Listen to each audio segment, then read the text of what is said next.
खास तस्वीरें तो हैं, लेकिन अगर संभव हो तो जरा ये जो शॉल या जो स्टोल प्रधानमंत्री ने ओढ़ रखा है इसके बारे में भी क्या जानकारी, क्योंकि कुछ विशेष इसमें नजर आ रहा है। और किस तरीके से हमेशा काशी में रहते हुए या दुनिया में जब प्रधानमंत्री जाते हैं तो बनारसी कारीगरों का जिक्र भी वो विशेष तौर पर करते हैं। क्या इसमें भी आज कुछ खास? देखिए, अभी इस शॉल के बारे में बहुत ज़्यादा जानकारी तो नहीं मिल पाई है, लेकिन इतना तय है कि पुजारियों ने, जो बनारस की एक परंपरा है, जब भी आप बनारस में जाते हैं तो यहाँ पे एक बनारसी स्टॉल जो है गिफ्ट किया जाता है और उससे जो है लोगों का अभिवादन किया जाता है। उसी तरीके से प्रधानमंत्री का भी अभिवादन किया गया है और वो अभिवादन किसी और ने नहीं बल्कि पुजारियों ने खुद किया है। तो ऐसी उम्मीद जाहिर की जा रही है कि ये बनारसी स्टॉल होगा जो उन्हें दिया गया होगा।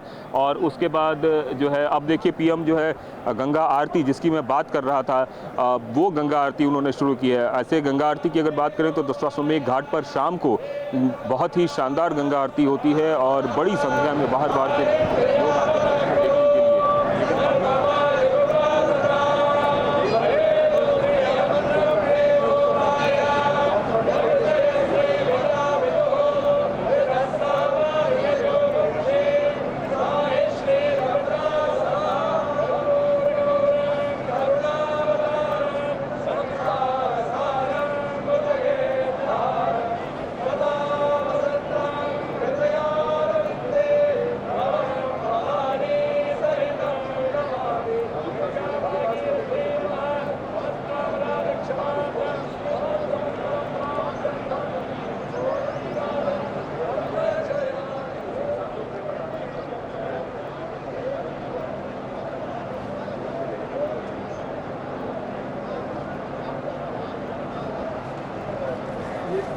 यही वाला जो मैं नोट करता रहेगा वीडियो के प्रचार के साथ गंगा पूजन का ये जो सिलसिला है वो आगे बढ़ाया जा रहा है। प्रधानमंत्री मोदी की ओर से 6 पुजारियों की टीम आप देख रहे हैं। इससे पहले पूजा जो विधि थी वो तस्वीरें हमने आपको दिखाई। माँ गंगा को जल चढ़ाया गया, माँ गंगा को दूध चढ़ाया गया, पंचामृत चढ़ाया गया। कुमार कुंदन ज़्यादा जानकारी हमें लगातार दे रहे हैं, वहाँ से हर तस्वीर दिखा रहे हैं। कुमार, इसके बाद क्या होगा? प्रधानमंत्री किस ओर जाएंगे? देखिए निधि, यहाँ से दशाश्वमेध घाट पे एक तस्वीर आपको दिखाना चाहूँगा। जो सामने MV स्वामी विवेकानंद क्रूज़ है, इस क्रूज़ पे प्रधानमंत्री बैठेंगे और इस क्रूज़ पे सवार होकर यहाँ से नमो घाट तक जाएंगे। ये तस्वीर भी बेहद खास इसलिए होने वाली है क्योंकि जो यहाँ पे टूरिज़्म है, उस टूरिज़्म में बहुत बड़ा योगदान एक तरह से कह सकते हैं कि नाविकों का है या फिर क्रूज़ टूरिज़्म का है। हाल के दिनों में काफ़ी पॉपुलर हुआ है ये क्रूज़ टूरिज़्म निधि। उसको ध्यान में रखते हुए प्रधानमंत्री जिस चीज़ को एक तरह से कहते हैं छूते हैं तो वो पारसमनी की तरह हो जाता है। और जब ये क्रूज़ लॉन्च हुआ था तब से लेकर अब तक काफ़ी पॉपुलर हुआ है यहाँ का क्रूज़ टूरिज़्म। अभी देखिएगा कि 2 क्रूज़ आपको नज़र आ रहे होंगे यहाँ पे और इसके पीछे भी 80 घाट पे एक और क्रूज़ है। तो ऐसे में प्रधानमंत्री इसके माध्यम से एक संदेश देना चाहते हैं कि अगर आप बनारस आ रहे हैं तो क्रूज़ पे बैठिए, क्रूज़ का मज़ा लीजिए और उस तस्वीर से देखिए, उस क्रूज़ से बनारस को समझने और देखने की कोशिश कीजिए। अक्सर लोग जब आते हैं तो नाव का सहारा लेते हैं, लेकिन वो एक जो मॉडर्न फीलिंग है और मॉडर्न लग्जरी है वो आपको क्रूज़ में मिलती है। तो उस क्रूज़ का क्या मज़ा है और उससे बनारस की क्या छवि दिखती है, वह देखने के लिए भी प्रधानमंत्री लोगों को प्रेरित करते हैं। शायद यही वजह है कि वो क्रूज़ पे बैठने जा रहे हैं और क्रूज़ पे बैठ के यहाँ से वो नमो घाट तक जाएंगे और वहाँ पे उतरेंगे और फिर वहाँ पे कुछ श्रमिकों से, कुछ नाविकों से और तमाम तरह के लोगों से मुलाकात करेंगे और उसके बाद काल भैरव तक जाएंगे।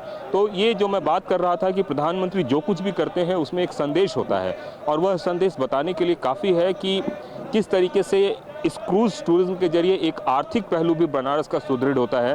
हालांकि बनारस में जो भी आता है तो एक बहुत कुछ आर्थिक रूप से यहाँ की जनता को दे के जाता है, लेकिन एक ऐसा टूरिज़्म जो कि वो काफ़ी ज़्यादा लोगों में पॉपुलर हो रहा है और उस पॉपुलैरिटी को ध्यान में रखते हुए जो मंत्रोच्चार इस वक्त चल रहा है वो दर्शकों को सुनवाते।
कुंदन, जिस बात का आप जिक्र भी कर रहे थे, सीधी तस्वीरें तो हम देख रहे हैं, लेकिन गंगा रिवर क्रूज के साथ साथ टेंट सिटी का जब तोहफा भी पीएम ने दिया था, उन्होंने ये जिक्र किया था कि किस तरीके से प्रगति और किस तरीके से बड़े फैसले काशी के लोगों के भविष्य को देखते हुए लिए गए हैं। आज क्रूज पर ही उनकी मौजूदगी उस बात का सबसे बड़ा सबूत।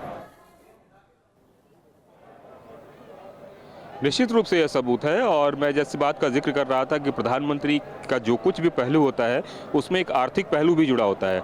और आप यकीन देखिए, मैं रोकना चाहूंगी कुंदन, आर्थिक पहलू के साथ साथ धार्मिक धरोहर किस तरीके से उसको वो जोड़ते हैं, इस बात का भी हमेशा उन्होंने जिक्र किया। निश्चित रूप से, और उन्होंने कहा भी था कि हमारे देश में जितने धार्मिक स्थल है उनमें ही अगर लोग जाएं उसको देखने के लिए, जिसको रिलीजियस टूरिज्म का भी नाम दिया था, तो उससे उन्होंने कहा था कि उससे उस पूरे इलाके का इकोनॉमी भी जो है बेहतर होगा। और बाकायदा लोगों से अपील की थी कि भारत के जितने भी रिलीजियस प्लेसेस हैं वहाँ पे ज़्यादा से ज़्यादा संख्या में लोग जाएँ ताकि वहाँ की आर्थिक स्थिति और भी ज़्यादा सुदृढ़ हो। इन सब के बीच तस्वीरों के माध्यम से सुरभि मैं बताना चाहूँगा कि प्रधानमंत्री ने जो रिचुअल्स है उसको पूरा कर लिया है। और अब देखिए आप दशाश्वमेध की सीढ़ियां फिर दोबारा चढ़ते हुए, क्योंकि क्रूज पे आने के लिए एक प्रोटोकॉल को फॉलो करना पड़ेगा, क्योंकि क्रूज एक नियत पानी में ही खड़ा हो सकता है और उसके लिए एक रैंप बनाया गया है जिस रैंप के माध्यम से प्रधानमंत्री आएंगे। तो प्रधानमंत्री अब वहां से निकल के धीरे धीरे जो है अब क्रूज की तरफ वो बढ़ रहे हैं। और सबसे पहले उन्होंने गंगा पूजन किया, पूजन करने के बाद आरती की, आरती करने के बाद गंगा का प्रदक्षिणा किया और परिक्रमा करने के बाद अब धीरे धीरे वो आ रहे हैं। और इन सब के बीच लोगों को अभिवादन करना और लोगों का अभिवादन स्वीकार करना बिल्कुल भी नहीं भूलते, जिससे कि उन लोगों को एक अच्छा मैसेज जाए जो इतने लंबे समय से उनके इंतजार में बैठे हुए हैं। सुबह 6 बजे से आप देखिए कि जब प्रधानमंत्री के नाम के नारेबाजी शुरू होती है तो प्रधानमंत्री हाथ हिला के उनका जो है अभिवादन करते हैं। और अब प्रधानमंत्री धीरे धीरे क्रूज पर चढ़ते हुए, और प्रधानमंत्री पहुंच चुके हैं उस क्रूज पे जहां से कि प्रधानमंत्री का वो काफिला शुरू होगा जो काफिला नमो घाट तक जाएगा। तो जिसकी बात मैं कर रहा था वो कार्यक्रम जो है एक तरीके से पूरा हो चुका है। गंगा पूजन का जो कार्यक्रम था वो कार्यक्रम पूरा हो चुका है और अब प्रधानमंत्री पहुंच चुके हैं MV Swami Vivekananda WB1766 cruise पे, और इस क्रूज से अब वो आगे की ओर वो निकलेंगे। तो ये तस्वीर के माध्यम से जो मैं बार बार आपको बता रहा था कि वो बहुत खास है, और वो खास इसलिए भी है कि प्रधानमंत्री अब आगे पहुंच चुके हैं क्रूज में, और क्रूज से अब सीधे ये क्रूज निकलेगा।